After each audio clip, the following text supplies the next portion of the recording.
Hello everybody, this is S Pandit here and I welcome you all to the Catalyst Group YouTube channel। बहुत important video है क्योंकि आज का video आपको RRB JEE का form भरना सिखाने वाला है और वो गलतियों से बचाने वाला, जिसकी वजह से बहुत सारे लोगों के फॉर्म पिछली बार रिजेक्ट हुए थे जब 18-19 की बात थी।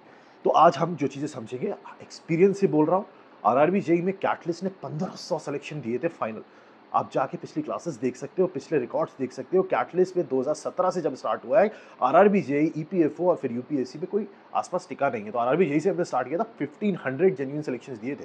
तो मजाक नहीं है, इसलिए एक्सपीरियंस के साथ बोल रहा हूँ। और जिस लेवल पे मैंने जाके पढ़ाई हैं चीज़ें, टेक्निकल नॉन टेक्निकल, वो आप सब जानते हो। जो मेरे पुराने स्टूडेंट्स हो, बताना जरूर कमेंट सेक्शन में कि भाई मैकेनिकल, सिविल और बाद में जो इलेक्ट्रिकल्स के साथ हमारी टीम जुड़ी थी, और कंप्यूटर साइंस के लिए भी आज बहुत बढ़िया एक चीज़ है कि भाई कैसा कैटलिस्ट के अंदर हम लोगों ने आपको तैयार किया है। खैर, सबसे पहली चीज जो आज हम डिस्कशन में लेके आएंगे, 3-4 पॉइंट्स को डिस्कशन में आएंगे। सबसे पहले जोन सिलेक्शन, दूसरा पॉइंट फोटो और सिग्नेचर कैसे सही तरीके से रखने, जो पिछली बार बहुत लोगों के सेलेक्ट आपके रिजेक्शन हुए थे फॉर्म जिस कारण में।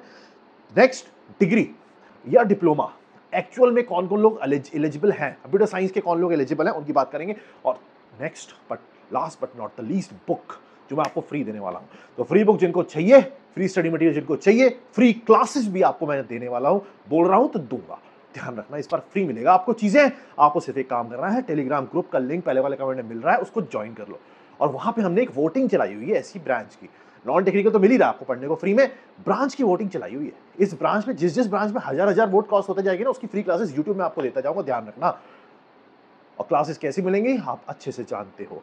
टक्कर नहीं है कोई, ये मैं खुला चैलेंज दे रहा हूं, टक्कर नहीं है कोई। खैर, चैलेंज क्या दे रहे हैं, मतलब बता रहे हैं चैलेंज तो क्या है। खैर, तो सबसे पहले पॉइंट से स्टार्ट करते हैं। ग्रुप का लिंक पहले वाले कमेंट में मिल जाएगा, जरूर ज्वाइन करेगा, वोटिंग करो। स्टडी मटेरियल वहां फ्री में आपको मिलेगा। किताब जो मैंने लिखी थी, वाली किताब मैंने लिखी थी, बहुत वायरल हुई है 2019 के अंदर। अब 2024 में भी we are creating a book मैं लिख रहा हूं, तो आप लोगों को मिल जाएगी इस बार फ्री में। खैर, जोन की बात करते हैं। सबसे ज्यादा कंफ्यूजन जो जोन में लोगों को रहता है वो ये रहता है कि सर कौन सी जोन सेलेक्ट करें, किस जोन में ज्यादा सीट्स है वहां जाके फॉर्म भरूं। तो बेटा ऐसा नहीं है, जहां पे जितनी ज्यादा सीट्स होती हैं वहां पे उतने ज्यादा लोग फॉर्म भर रहे होते हैं। क्योंकि आजकल जो यूट्यूब पे वीडियोस बन रहे हैं, मैंने आपको हमेशा बोला ना, टीचर बनना आजकल बहुत आसान हो गया है। यूट्यूब पे टीचर बनना, और 800 बच्चों को सामने क्लास में लेके जब मैं पढ़ाता था ना, मैकेनिकल, सिविल, सोम, एफएम, जब 800 1000 बच्चा सामने बैठा होता है ना, ऑफलाइन टीचर, यूट्यूब तो था ही नहीं ना। 2011-12 में 13 में कहाँ था यूट्यूब, कुछ नहीं था। हम लोग जब पढ़ाते थे ना, तो समझ में आता था कि भैया एक्चुअल में क्या होती है टीचिंग। अभी तो क्या है, एक वीडियो देखो, कॉपी करो। तो आप बहुत ध्यान से चीजों को समझना। बहुत सारे यूट्यूब पे वीडियोस मिल जाएंगे, यहाँ भर दो, वहां भर दो, ये जोन अच्छी, ये जोन बुरी है, ऐसा नहीं है। आपको जोन कैसे सेलेक्ट करना मैं आपको बताता हूँ। आपको सबसे पहले अपनी ब्रांच आपको पता ही है। उसके बाद आपको क्या करना है, आपको अपने घर के आसपास की जोन को पकड़ना है 4। उन चारों में से जहां पे आपको लगता है कि यार ऑन एन एवरेज सीट्स हैं, बहुत कम भी नहीं होनी चाहिए, बहुत ज्यादा भी नहीं होनी चाहिए, ऑन एन एवरेज मतलब बीच की सीट्स हैं, उसको आप अप्लाई कर दो। क्योंकि एक बार जोन अप्लाई कर दोगे, then you will not be able to change that. क्योंकि जब फॉर्म भरना स्टार्ट करते हैं तभी जोन अप्लाई का ऑप्शन आता है। तो ये पहली चीज तो आपको ध्यान रखनी, जोन अपने घर के आसपास 4 जोन को सेलेक्ट करो अलग अलग जगह। और उसके बाद उनमें से कोई एक एवरेज जहां पे बीच में आ रही हो उसको सेलेक्ट कर लो। क्योंकि आप ये मत सोचना कि मुंबई में मैकेनिकल के लिए सीट्स बहुत ज्यादा है तो वहां पे मेरे को चांसेस ज्यादा बढ़ जाएंगे, क्योंकि वहां पे कंपटीशन भी बढ़ जाएगा ना, मैक्सिमम लोग वही वो भर रहे होंगे। इसके अलावा मैं एक वीडियो और लेके आऊंगा इसके बाद जोन का, तो पहले आप फॉर्म भर लो, है ना। जोन का मतलब जो जो जोन आप भरी है उन तरीके से आपको किस किस तरीके से टारगेट करना है। खैर, तो जोन तो आपको इस तरीके से सेलेक्ट करनी है। दूसरा पॉइंट है फोटो का और सिग्नेचर का। पिछली बार बहुत लोगों के फॉर्म फोटो और सिग्नेचर के चक्कर में रिजेक्ट हुए, बहुत लोगों के फॉर्म रिजेक्ट हुए। अब क्यों रिजेक्ट हुए? फोटो में जब आप फोटो खिंचाते हो तो यहां आरआरबी जेईई क्लियर लिख के देता है कि भैया आपकी जो फोटो होनी चाहिए वो फोटो व्हाइट बैकग्राउंड के साथ होनी चाहिए। और व्हाइट बैकग्राउंड के साथ आपके चेहरे पे कोई भी चीज प्रेजेंट नहीं होनी चाहिए, इवन स्पेक्ट्स नहीं होने चाहिए। तो प्योर व्हाइट बैकग्राउंड के साथ आप सीधा साधा बैठ के शांति से यहां तक की फोटो लो, जो पासपोर्ट साइज फोटो होती है ना। वीजा साइज नहीं, वीजा साइज इतनी होती है, पासपोर्ट साइज फोटो लो प्रॉपर तरीके से। और सिग्नेचर रनिंग हैंड में होने चाहिए, रुक रुक के नहीं, एक बार में सिग्नेचर करो and that's it. You have to take care of this. और अच्छे से फोटो ले लेना सिग्नेचर की भी। तो आपको क्या करना है, photo white background pure background के साथ अपलोड करनी है और सिग्नेचर रनिंग हैंड में डालने हैं, ठीक है। इसके अलावा एक सैंपल फॉर्म है, वो मैं अपलोड भी कर दूंगा आपकी ग्रुप में, टेलीग्राम ग्रुप में अपलोड कर दूंगा, भेज दिया जाएगा आपको। उसका लिंक पहले वाले कमेंट में मिलेगा। ग्रुप का टेलीग्राम ग्रुप है, फ्री है, फ्री उसमें आपको सब चीजें मिलने वाली। इस बार हम बहुत सारी चीजें फ्री में दे रहे हैं, तो आप हमारे पुराने कैटलिस्ट के लोग हो, जो कैटलिस्ट में एजुकेशन के पॉइंट ऑफ व्यू से जुड़े हुए हो। इसके बाद तो हम लोग बहुत एक्सपैंड कर गए हैं, बहुत सारी चीजें हैं कैटलिस्ट के अंदर, तो आपको हर चीज यहाँ पे देने के लिए फ्री में हम कोशिश कर रहे हैं। खैर, नेक्स्ट जो पॉइंट है वो पॉइंट है कि भैया एलिजिबल कौन कौन सी डिग्री या डिप्लोमा है। डिप्लोमा 3 साल का होना चाहिए, ये तो क्लियर है। सिविल, मैकेनिकल, जिस भी ब्रांच में, इलेक्ट्रिकल में आप हो। अच्छा, एक चीज़ और ध्यान रखना, हम लोगों ने जो फ्री में हम लोग टेक्निकल क्लासेस शुरू करने वाले हैं ना, उसके लिए ग्रुप पे इस तरीके से वोटिंग चलाई हुई है। तो इस ग्रुप में जाके वोट ज़रूर कर देना और अपने दोस्तों को भी करवाना। जिस ब्रांच में हज़ार-हज़ार वोट क्रॉस होते जाएँगे, उसकी क्लासेस टेक्निकल की भी पैरेलल में शुरू होती चली जाएगी, क्योंकि सीबीटी 1 और सीबीटी 2 में 1 महीने, 1.5 महीने से ऊपर का गैप नहीं मिलेगा आपको। तो you should be prepared well enough for CBT 2 also. CBT 1 तो आप निकल जाओगे, आप क्लासेस फॉलो करो, बस मैं बोल रहा हूँ, आपको निकाल ले जाओगे। सीबीटी 2 के लिए आपको शुरुआत से तैयारी करनी है, बिकॉज़ टेक्निकल में ही गेम ओवर होता है बहुत सारे लोगों का, क्योंकि टेक्निकल हर किसी की बस की नहीं होती, ना पढ़ाना ना समझना, कॉन्सेप्ट चलता है वहाँ पे। खैर, तो डिग्री की हम बात कर रहे थे, ये वोटिंग ज़रूर कर देना, इससे हम क्लासेस स्टार्ट करेंगे। सिविल है, मैकेनिकल है, इलेक्ट्रिकल है, इलेक्ट्रॉनिक्स है और कंप्यूटर साइंस की भी काफ़ी डिमांड आ रही है। We will try to accommodate some good faculties of computer science of my batch. खैर, तो डिप्लोमा 3 साल का होना चाहिए, या तो बीटेक होना चाहिए, या फिर बीएससी। अब बीएससी या तो आपने फिजिक्स केमिस्ट्री में कर रखा हो, या फिर आपने सिविल में कर रखा हो, इसके अलावा कोई और एलिजिबल नहीं है। बीएससी, या फिर बीटेक, या फिर डिप्लोमा, ये 3 चीजें एलिजिबल हैं, क्लियर कट यहां पे मेंशन है। ये तो हो गई 3 चीजें। अब आ जाओ 2 चीजें और जो मैं आपको बताना चाहता हूं। एक, पेपर की, कि पेपर का क्या सिस्टम है।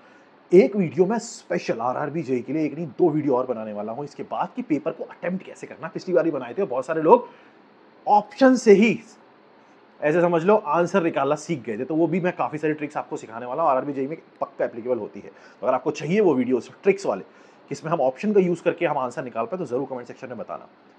जो जो चाहिए मांगो, क्योंकि इस बार दिल खोल के मैं आपके लिए करने की कोशिश करने वाला हूँ। ऐसे मान लो कि मन है बहुत करने का उन लोगों के लिए जो टेक्निकल हैं, टेक्निकल फील्ड से जुड़े हुए हैं, जो इंजीनियर्स हैं, क्योंकि बहुत टाइम से मौका नहीं मिल पाया, क्योंकि इंजीनियरिंग एक ऐसी चीज़ थी जो अपॉर्चुनिटी देना बंद कर दिया था, और ये अपॉर्चुनिटी आई है तो आपको फ़ायदा उठाना है। उसके लिए मैं आपके साथ खड़ा हूँ हमेशा से, क्योंकि मुझे 2010-11 से पढ़ाते हुए टाइम हो गया है, और हम बहुत टाइम से पढ़ा रहे हैं कंटिन्यूसली। मैं पढ़ा ही रहा हूँ आज तक, चाहे किसी भी लेवल पे पहुँच जाऊँ, टीचिंग मुझसे छूटती नहीं, क्योंकि वो मेरे पैशन है, मेरे खून में दौड़ती है। खैर, अब बात करते हैं बुक्स के पहले टेक्निकल वाले पार्ट को प्रिपेयर कैसे करना है। देखो, एक चीज़ आपको यहाँ ध्यान रखनी है, जब आप अप्लाई करोगे फॉर्म में, तो फॉर्म में आप जब मैकेनिकल से अप्लाई करोगे तो उसमें बहुत सारे ऑप्शन आएंगे, सिविल से अप्लाई करोगे तो बहुत सारे ऑप्शन आएंगे, इवन मैकेनिकल वालों को बहुत सारे इलेक्ट्रिकल के डिपार्टमेंट में भी अलाउ होता है।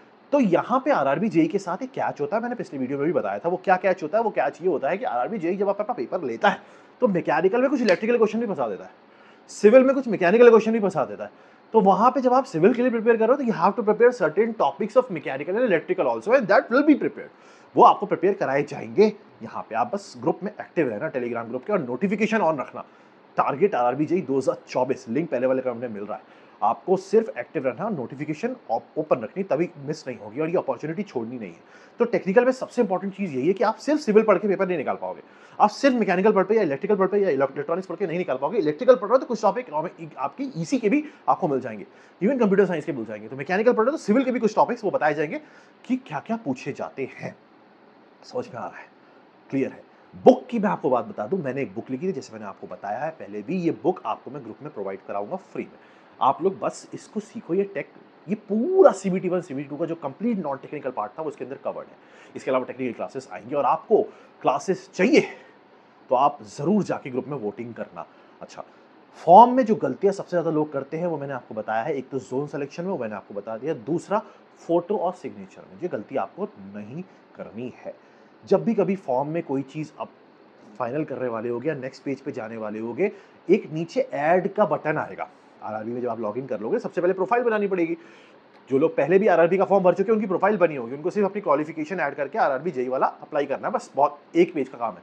पर जो लोग पहली बार अप्लाई कर रहे हो, उनके लिए सिस्टम है, पूरे पेजेस 1 बाय 1 आते जाएंगे। तो ऐड जरूर कर देना अपनी, जब ऐसे कोई भी चीज, जैसे क्वालिफिकेशन या फोटो हुई, तो ऐड का बटन जरूर दबा देना। ऐड का बटन नहीं दबाओगे तो वो सबमिट नहीं करेगा आपका फॉर्म। समझ में आ गया होगा? ये छोटी छोटी चीजें ये आपको ध्यान रखनी है। जोन का सबसे इंपॉर्टेंट पॉइंट है, आप वैसे ही सेलेक्ट करो जैसे मैंने बताया है। इसके अलावा डेंजर जोन पे एक वीडियो और आएगा। वो डेंजर जोन की अगर आपको वीडियो चाहिए तो मैं ज़रूर कमेंट सेक्शन में आप मांगो, आपको दिया जाएगा, कोशिश है। बट डेंजर जोन का मतलब ये नहीं है कि इस जोन से पेपर नहीं देना। डेंजर जोन का मतलब ये होता है कि आपको क्या क्या चीज़ें इस एग्जाम में नहीं करनी है। समझ में आ रहा है? तो मैं बोलना चाह रहा हूँ, प्रिपेयर करो और ये अपॉर्चुनिटी को इनकैश करो। अच्छी अपॉर्चुनिटी है, प्रमोशन एस्पेक्ट्स भी रेलवे आने वाले टाइम पे आपको अच्छे देने वाला है। तो बस खुश रहो, मस्त रहो, दिमाग लगाते रहो, ऐश करते रहो, और पेरेंट्स की रिस्पेक्ट करो। जय हिंद, जय भारत, जय श्री राम। Thank you.